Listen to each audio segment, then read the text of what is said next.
दोस्तों, good evening. स्वागत है आपके इस नए वीडियो में।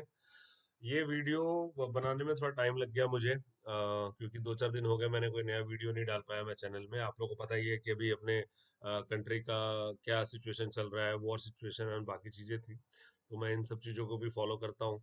और थोड़ा सा अपना जो अदर वर्क है वो भी इम्पैक्ट हुआ because of the situation in the country. But अभी we are now back to the track. अब वीडियोज आएंगी रेगुलरली।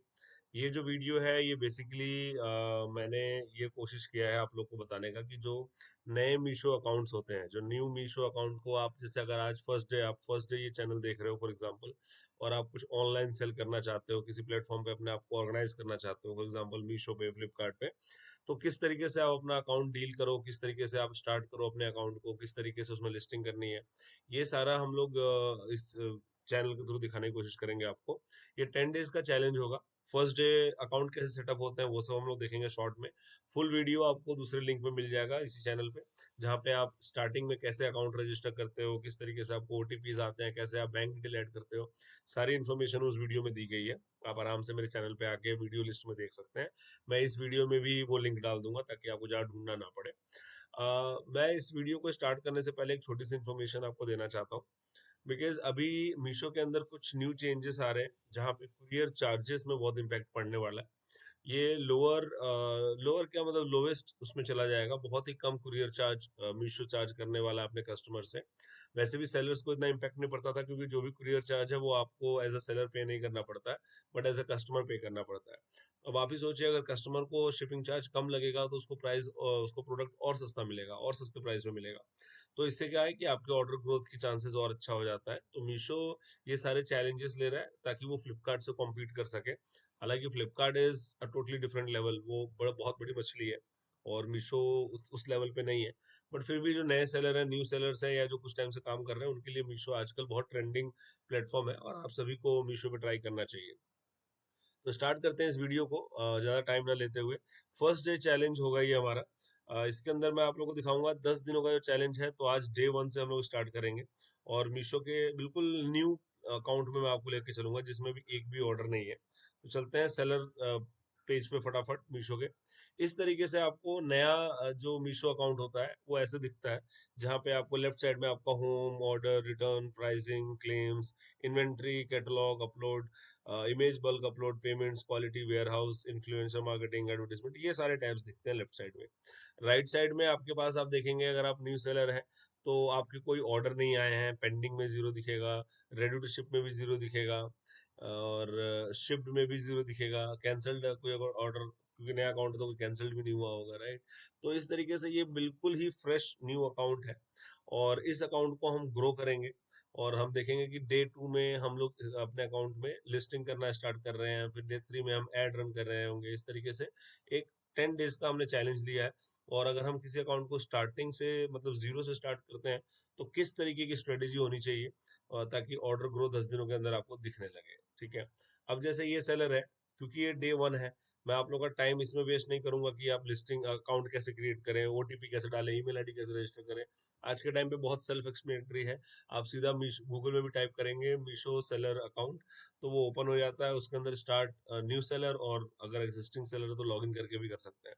तो वो बहुत फॉर्मेलिटीज है, आप उसके अंदर लॉगिन करके अपनी डिटेल भर लीजिए, एक आईडी पासवर्ड आपका जनरेट हो जाएगा, और आईडी पासवर्ड जनरेट होते ही इस तरीके से आप अपने अकाउंट में लॉगिन कर पाएंगे। लॉगिन करने के बाद की कहानी हम लोग इस वीडियो में देखेंगे डे 1 में। अगर फिर भी किसी को अकाउंट रजिस्ट्रेशन में इशू आ रहा है, तो मैं अपने जो मेरा जो वीडियो है जिसके अंदर पूरा हमने स्टार्टिंग से लास्ट तक कैसे अकाउंट रजिस्टर करते हैं मीशो का, वो बनाया हुआ है, तो आप उसमें देख सकते हैं। तो इस वीडियो को आप स्किप मत करिएगा, लास्ट तक देखिएगा। कुछ ऐसे ट्रिक्स हैं जो एज ए न्यू सेलर आपको बहुत जल्दी ऑर्डर ग्रो करवा देगा। बहुत ज्यादा लंबी वीडियो नहीं होगी, आपका 5-10 मिनट का टाइम जाएगा, लेकिन आपको इसमें बहुत कुछ सीखने को मिलेगा। तो अब डे 1 में हमने इसमें कुछ लिस्टिंग्स करी हैं। जैसे मैं अगर आपको लेके चलूं इसके इन्वेंट्री पेज पे, तो ये सेलर है, ये कुछ आर्टिफिशियल फ्लावर्स सेल करते हैं। इस टाइप से इनके प्रोडक्ट है। हमने पूरा बैठ के, पूरे दिन में बैठ के कुछ बल्क लिस्टिंग करी, कुछ सिंगल लिस्टिंग्स करी, और इस सेलर का हमने 215 लिस्टिंग्स तैयार कर दिया। अब मीशो में क्या होता है ना कि एक कैटलॉग में ये 4-5 SKU आईडीज रखता है। SKU आईडी क्या होता है? ये प्रोडक्ट को पहचानने का एक नंबर या कुछ डिजिट्स होते हैं, कुछ अल्फाबेट्स होते हैं, उससे आप किसी प्रोडक्ट को आइडेंटिफाई कर सकते हो। जैसे मान लो ये सेलर है, ये जानना चाहता है कि किस चीज का ऑर्डर आया है, तो इसने स्टाइल आईडी लिखा हुआ है, कुछ नंबर और लास्ट में 33 है, 333 है। तो जब इनके पास ये लेबल प्रिंट आउट होकर आएगा तो उसमें इस प्रोडक्ट की फोटो नहीं होगी, लेकिन SKU आईडी मेंशन होगा, स्टाइल आईडी मेंशन होगा। तो उस स्टाइल आईडी से समझ जाएंगे कि इस पैकेट में क्या जाने वाला है। क्योंकि एज ए सेलर आप सोचो ये कितना मुश्किल हो जाएगा अगर आपके लेबल के ऊपर स्टाइल आईडी नहीं है या SKU आईडी नहीं है। तो आपके 100 ऑर्डर आ गए, आप क्या एक एक ऑर्डर उठा के आप सिस्टम में डालोगे तब चेक करोगे कि क्या जा रहा है इसके अंदर, which is practically not possible. तो इसीलिए स्टाइल आईडी या SKU आईडी दिया जाता है लेबल के ऊपर। पिक्चर्स नहीं होती है प्रोडक्ट की, तो इसीलिए आपको अपने प्रोडक्ट का SKU आईडी ऐसा डालना है जो आपको याद रहे। फॉर एग्जांपल मान लो आप यही प्रोडक्ट बेच रहे हो, तो आपको ये आप स्टाइल आईडी ऐसे लिख सकते हो कि पैक ऑफ 5 ग्रीन फ्लावर या गार्लैंड, राइट, पैक ऑफ 6, ताकि जब ये ऑर्डर आए तो इस लेबल को देख के आप समझ जाओ कि इस पैकेट में क्या जाने वाला है। इससे आपका बहुत सारा टाइम बचता है, और आज ही नहीं, जब तक आप मीशो पे सेल करोगे तब तक ये SKU आईडीज होंगे और आपके ऑर्डर और अच्छे ग्रो होंगे। आज 100 है तो कल 500 ऑर्डर्स भी होंगे। तो ये SKU आईडी से आपको फिल्टर करना इजी हो जाता है। आप पांच मान लो आपके 500 ऑर्डर आए, आपको पता है कि 300 ऑर्डर मुझे इस SKU आईडी है, तो आप फटाफट उसको छांट सकते हो कि ये 300 हो गए, इसको पैकेट पैक करो और लेबल चिपका दो, ऑर्डर रेडी, राइट। लेकिन अगर आप एक एक SKU आईडी, आपको पता ही नहीं कि SKU आईडी का मतलब क्या है, आपने कोई XYZ नंबर डाल दिया, तो फिर आपको सिस्टम में चेक करना पड़ेगा कि ये क्या प्रोडक्ट इसमें जा रहा है। क्योंकि आप गलत प्रोडक्ट तो सेंड नहीं कर सकते। अगर गलत भेजोगे, क्वालिटी खराब भेजोगे, तो उससे क्या होगा, आपके प्रोडक्ट रिटर्न बढ़ेंगे, आपकी सेल अच्छी होगी लेकिन रिटर्न बढ़ते जाएंगे, धीरे धीरे लिस्टिंग ब्लॉक्स होने लग जाएंगी, आपको प्रॉफिट मार्जिन गिरने लगेगा और लॉस का होने लग जाएगा, राइट। तो हमें इन छोटी छोटी चीजों का ध्यान रखना है कि SKU आईडी जब भी आप लिस्टिंग करें बहुत ध्यान से करें। लिस्टिंग कैसे करते हैं इसकी हमारी वीडियो अलग है। अगेन ये 10 डेज चैलेंज लिया है, मैं इसमें आपको स्टेप बाय स्टेप नहीं बताऊंगा। अकाउंट कैसे क्रिएट करते हैं उसके लिए एक वीडियो बनी है, आप वहां जाके देख लें। लिस्टिंग कैसे करते हैं, सिंगल लिस्टिंग कैसे करते हैं, बल्क लिस्टिंग कैसे करते हैं, इसकी वीडियो बना रखी है मैंने, आप मेरे चैनल लिस्ट में देख सकते हैं। अगर ढूंढने में इशू ना मिले तो आप मुझे DM भी कर सकते हैं, SMS भी कर सकते हैं, व्हाट्सएप भी कर सकते हैं, कमेंट भी कर सकते हैं, मैं आपको वीडियो शेयर कर दूंगा। इसके अंदर अब जैसे मान लो आपने वीडियो देख के लिस्टिंग करना सीख लिया, बस लिस्टिंग करते वक्त ध्यान रखें कि SKU आईडी आप अपने लैंग्वेज में लिखें। जैसे मान लो आपको समझ आता है कि ये 6 पीस का कंटेनर है, तो आप 6 पीसेस ऑफ कंटेनर लिखो, ताकि आपको पता रहे इस प्रोडक्ट में क्या जा रहा है, इस ऑर्डर में क्या जा रहा है, ठीक है। अब मीशो में समझने वाली चीजें हैं, जैसे एक ये होता है कैटलॉग आईडी, और इसके अंदर होते हैं SKU आईडीज। तो कभी भी जब आप मीशो के कस्टमर केयर टीम से बात करोगे, कोई इश्यूज होंगे, उनको हाईलाइट कर रहे होंगे, तो वो दो ही चीज आपसे पूछते हैं कि जी आप अपना कैटलॉग आईडी बता दो, कौन से प्रोडक्ट की बात कर रहे हो, और अपना SKU आईडी, स्टाइल आईडी कह लो इसको, या प्रोडक्ट आईडी बता दीजिए। तो ये दो चीजें जब आप उनको बताएंगे, तब वो आपको क्वेरी को समझ पाएंगे और उस पर रिजॉल्व कर पाएंगे। चाहे आप टिकट रेज कर रहे हो, चाहे आप कस्टमर केयर से बात कर रहे हो, तो इन चीजों के बिना वो कोई हेल्प नहीं कर पाते हैं। तो हमें समझना जरूरी है कि जो लिस्टिंग होती है उसके टॉप पे कैटलॉग आईडी दिया होता है और उसके अंदर की SKUs होती हैं। आप देखेंगे कि एक ये कैटलॉग है जिसके अंदर एटलीस्ट 4 SKU आईडी मेंशन है। उसके नीचे अगर मैं जाता हूँ तो एक ये डिफरेंट कैटलॉग है, इसके भी 4 टाइप की लिस्टिंग्स है, राइट। तो जब ये कस्टमर के एंड पे खुलता है तो ये कुछ इस टाइप से दिखता है, देखो, ये कुछ इस टाइप से दिखता है प्रोडक्ट। इसको मैं और बड़ा कर देता हूँ, ऐसे।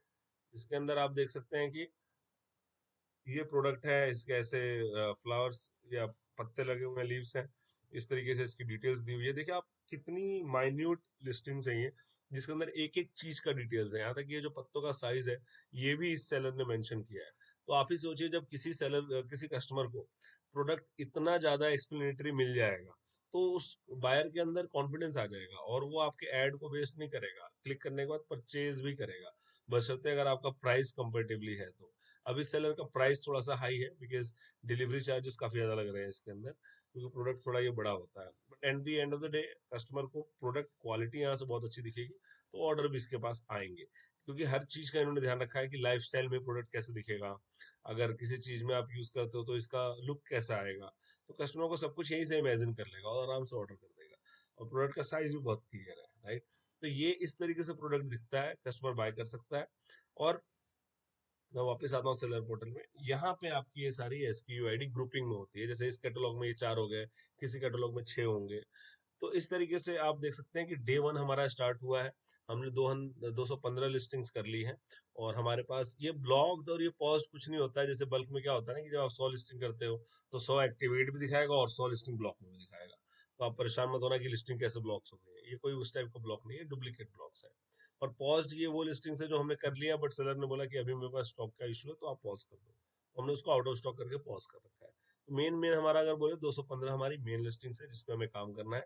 आप देख सकते हैं डे 1 है और ऑर्डर हमारा 0 है। डे 2 में हम इस पे एड रन करेंगे और किस तरीके से ऑर्डर स्टार्ट होता है। फिर वो डे 3 और बाकी चीजों में हम लोग इसको ऑप्टिमाइजेशन कैसे करते हैं, किस लिस्टिंग को ऐड से हटाना है, किस लिस्टिंग को ऐड में रखना है, कौन सा ऐड रन करना है, ये सब हम लोग लर्न करेंगे। तब तक के लिए मिलते हैं अगले वीडियो में। Thank you so much for watching this video. Please take care.